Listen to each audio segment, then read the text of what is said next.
Hello, and welcome back to another episode of So You Tried to Kill Yourself, and Now What? I'm your host, Olivia Catherine. Let's be honest for a moment, okay? Some days it truly feels impossible to function. And when those days hit, you're gonna need a plan. I want to be honest with you.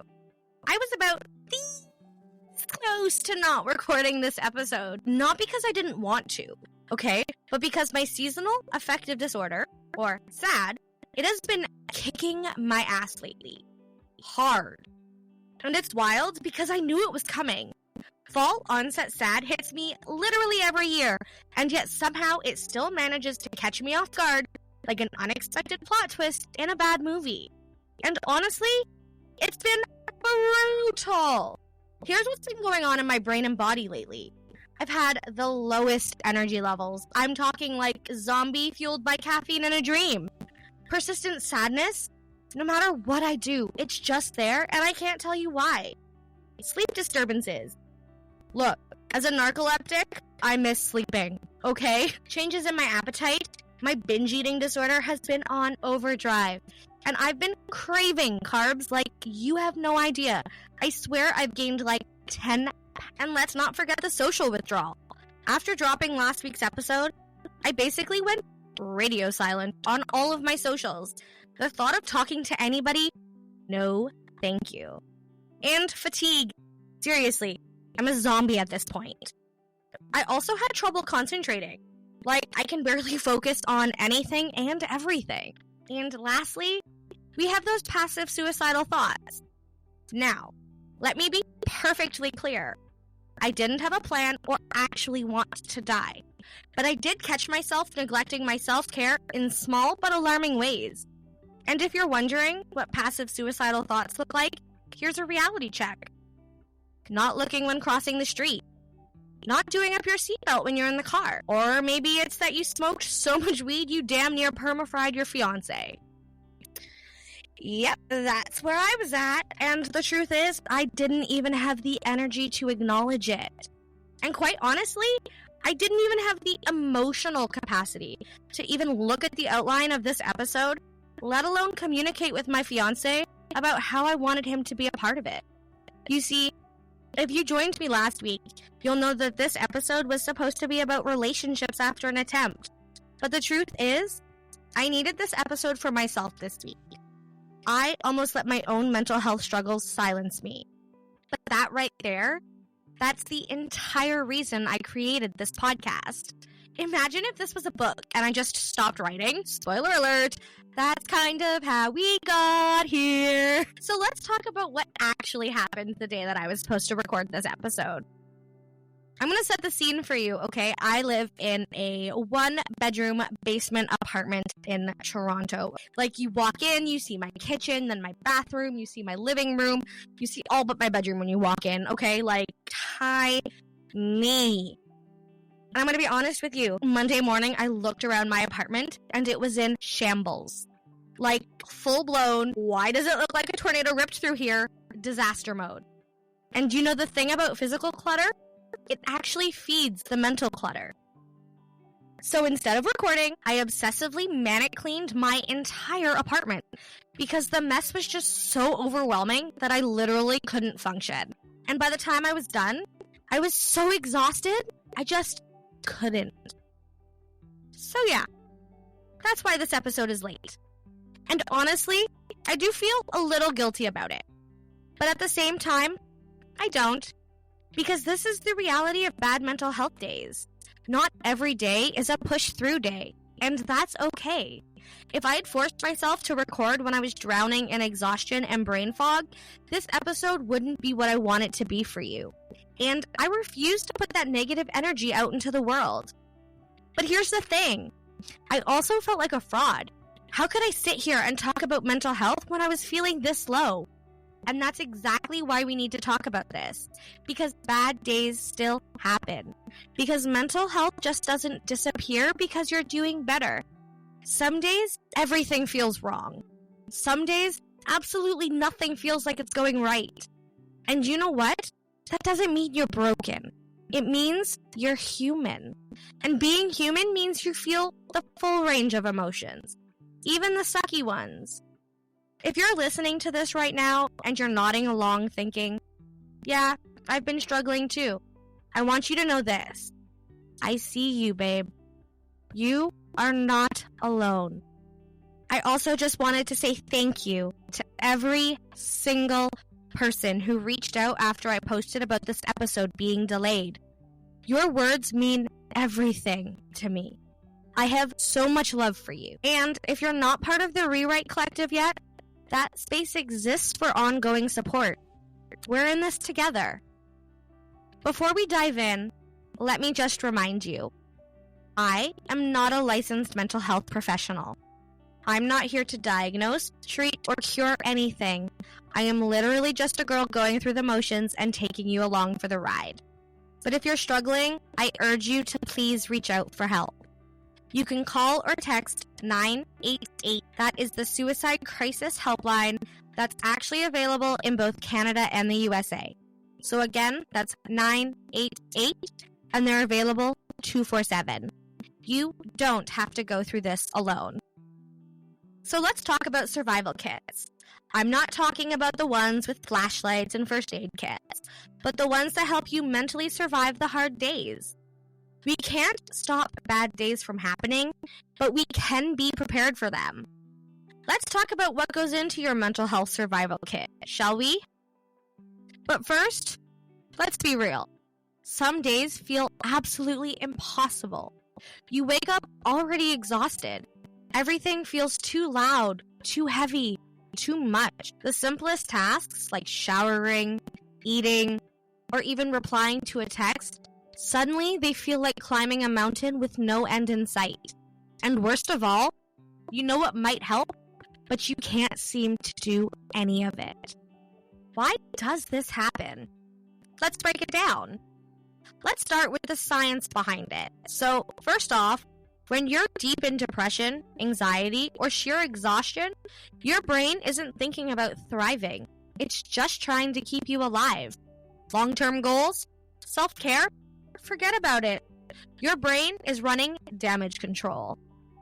On bad days, even the simplest choices, what to wear, what to eat, how to respond to a message, truly feel overwhelming.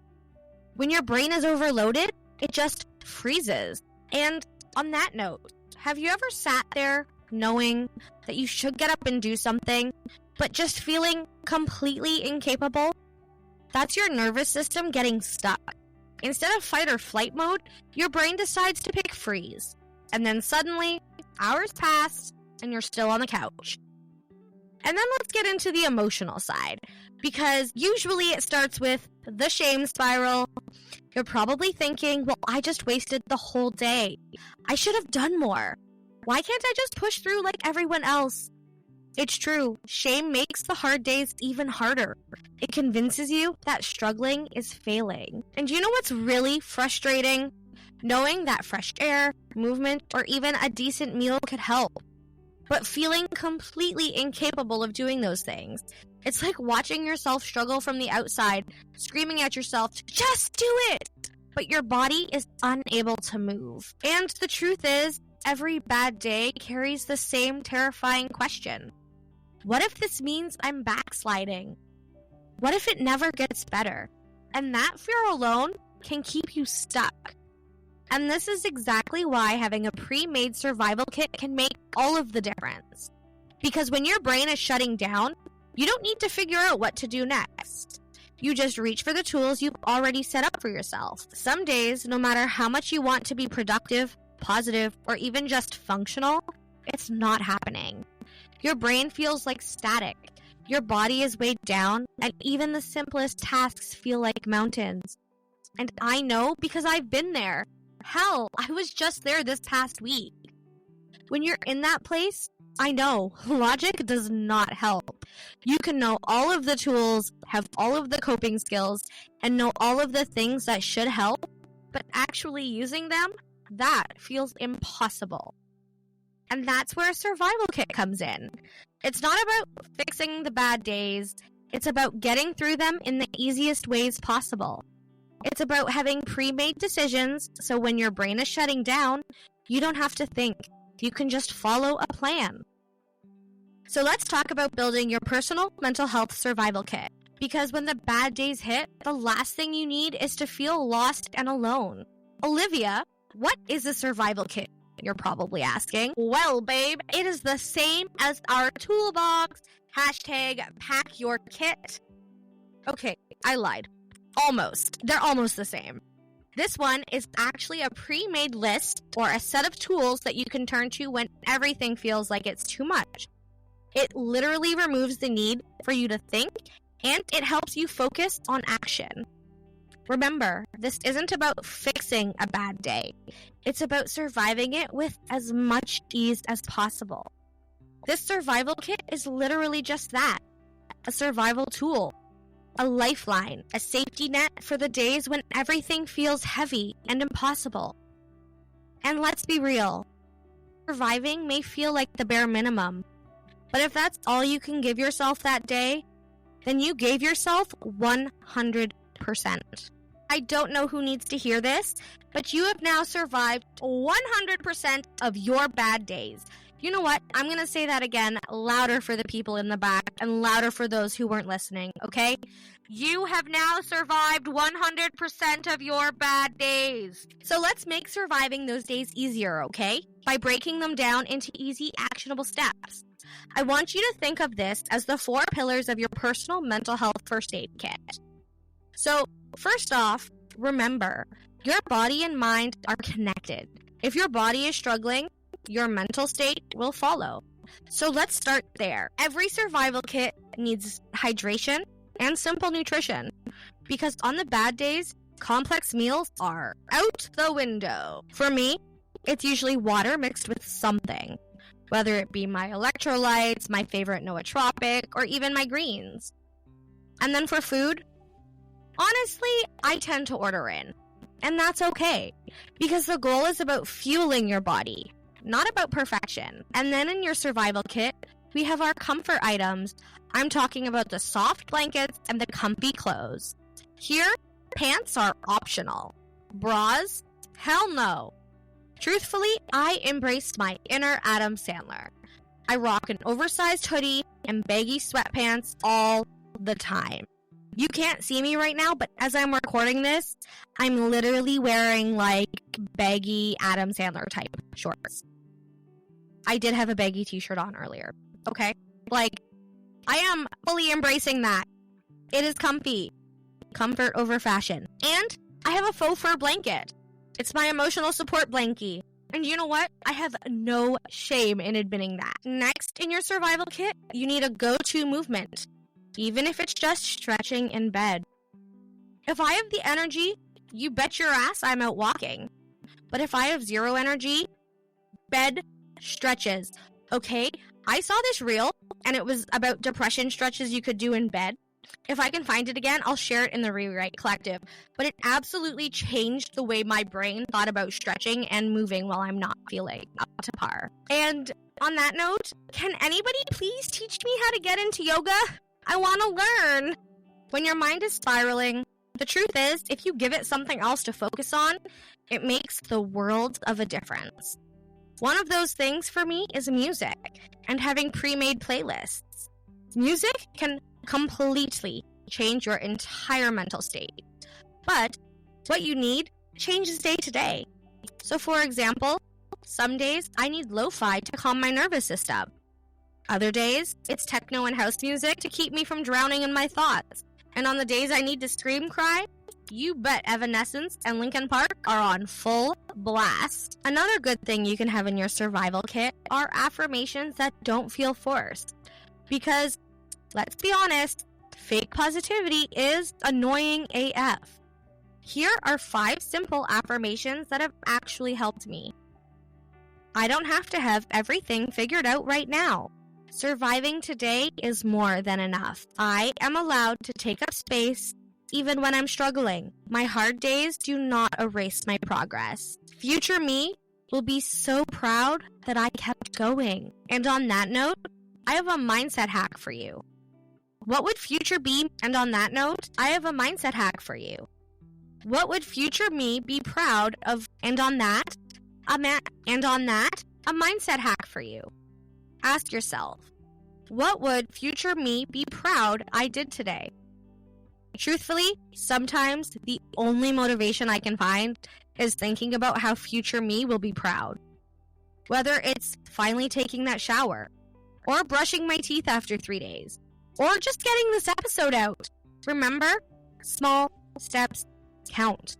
If I'm being honest with you, sometimes the hardest part really is pulling yourself out of the emotional spiral. These are some tools that will help ground you. First, I'm going to bring it back to my favorite exercise, literally of all time, 5, 4, 3, 2, 1 grounding exercise.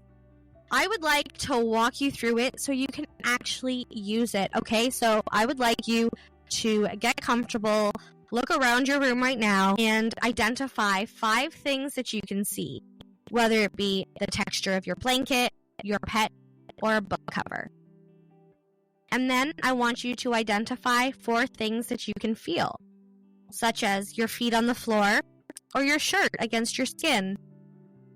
And then identify 3 things that you can hear, whether it be the sound of my voice, a ticking clock, or just white noise. And then identify 2 things that you could smell, whether it be the coffee on your breath that you're drinking, the lotion on your hands, or even go outside and get some fresh air. And lastly, identify 1 thing that you can taste. It could be anything: toothpaste, gum, tea, your coffee, your tongue. Just taste something. Another great tool is to have a box with letters, photos, or memories that remind you why to keep going. For me, I have pictures of my little sister, the one I was basically a sister mom to, and my Grammy, who was the first person who ever told me that she'd be heartbroken if I was gone. I keep those photos on my desk where I see them every day. And lastly, there's always journaling prompts for bad days. Personally, however, I always seem to come back to gratitude. When everything feels awful, sometimes you just need to force yourself to remember the good. Even if it's just, I'm grateful for this blanket. I'm grateful for my cat. I'm grateful for making it through the day. You don't have to do this alone, even when your brain tells you that you do.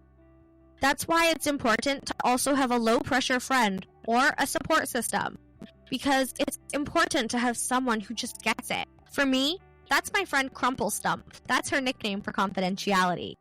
And of course, my fiancé. They don't expect me to be anything other than myself. You can also join a group or an online community for support. For me, it's been the community that I've built on Instagram and through my mental wellness business. Even if I don't feel like talking, just being in that space helps. And remember, reaching out doesn't mean venting. Sometimes talking about what's wrong actually keeps your brain focused on what's wrong. Do you remember the reticular activating system we talked about, or RAS rather, the one in your brain? That will literally keep showing you more of what you focus on. So if you keep focusing on what's wrong, that's all you're going to see. So sometimes, instead of venting, I'll just send a hey text and talk about literally anything else. But remember, this kit is only helpful if you actually use it when you need it. If you're like me and you're a put things in way kind of person, write it down somewhere accessible. Make this plan easy to follow and easy to find. Maybe it's affirmations on your mirror. Maybe it's a basket of your survival items in one spot. Maybe it's a shortcut to your playlist. But whatever it is, make it frictionless so that you actually use it. Keep it simple. No pressure, no expectations. Just tools you can grab when you need them. One small step is enough. Even just drinking water counts. Even just putting on clean clothes counts. Even just breathing counts. Your survival kit isn't a magic cure, but it's a lifeline. It's a reminder that even on the hardest days, you have options. If there's one thing I want you to take away from today's episode, it's this. You don't have to have it all figured out to keep going. Bad days will happen. You'll have days where you feel like a shell of yourself, where everything feels too heavy, and where the idea of self-care just feels exhausting. But that doesn't mean you're failing. Having a mental health survival kit doesn't magically make those bad days disappear, but it does give you a game plan for when they hit. It's about having something to reach for even when everything in you wants to shut down. So here's your challenge for today. What is one thing you can add to your survival kit today? Start small. It doesn't have to be a huge life-changing habit. One simple thing that brings comfort, grounding, or a little bit of relief is all you need. But whatever you choose, make it easy, accessible, and judgment-free. And remember, bad days don't mean that you're failing. They're a part of healing. Having a survival kit doesn't mean you'll never struggle again. It means that when you do, you'll have tools to help you navigate through it. You're not alone in this, and I promise better days are ahead. We have covered so much today. We talked about why bad days feel impossible. We talked about how our bodies and brains respond to them. And we talked about why having a survival kit is game-changing for getting through. We broke down the physical, mental, emotional, and connection-based tools that can help you when everything feels like it's too much. And most importantly, we reminded ourselves that bad days don't mean we're failing. They're a part of our journey. Before we go, I have something huge I want to share with you. We hit 100 streams on Spotify. Yes, I just got the official Spotify notification, and I may have screamed a little bit. 100 plus people have tuned into this podcast. Holy shit. That means over 100 people are choosing to be a part of this conversation, choosing to break the silence, and choosing to rewrite the narrative around mental health and survival. And that is everything.